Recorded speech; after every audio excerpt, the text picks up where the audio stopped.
පින්නතුනි මේ යුගය පුදුම විදිහට අපේ නේ සමහරු කියනවා දැන් මේ තරුණයෝ බණ අහන කාලේ කියලා නෑ. එහෙම එකක් නෑ.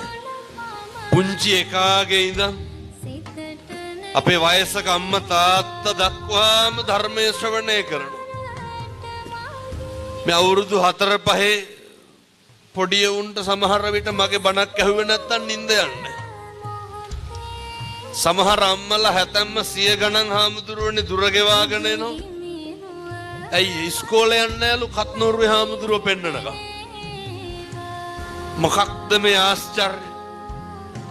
මේ තමයි සම්බුද්ධ ශාසනයේ දියුණුව.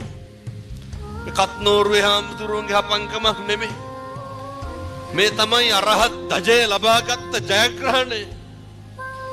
මේ තමයි පින්නතුනි අසංකේය වූ කල්ප ලක්ෂ 4ක් පාරමිතා සම්පූර්ණ කරලා අපේ බෝධිසත්වයෝ බුද්ධත්වයේ ලබාගත් එකේ අරමුණ සාක්ෂාත් වෙන යුගය.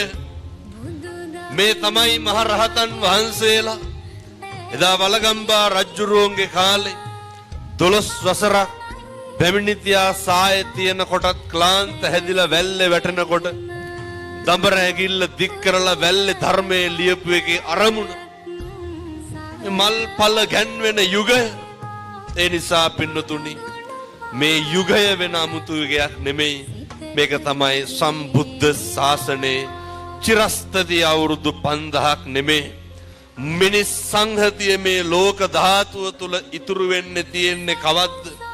ඒ දිනය ඒ දවස එනකන් සම්බුද්ධ ශාසනයට ජීවරයට කිසිදු අනතුරක් වෙන්නේ නැහැ කියන සුබ ලකුණු තමයි පින්නතුනි ලෝකවාසී බොදු නොබුදු සියලු දෙනාම ධර්මයේ වෙනුවෙන් ජීවරයේ වෙනුවෙන් එක්කහුව වෙන එකේ හැඟෙන්නේ ප්‍රකාශ වෙන්නේ ගම්මේ වෙන්නේ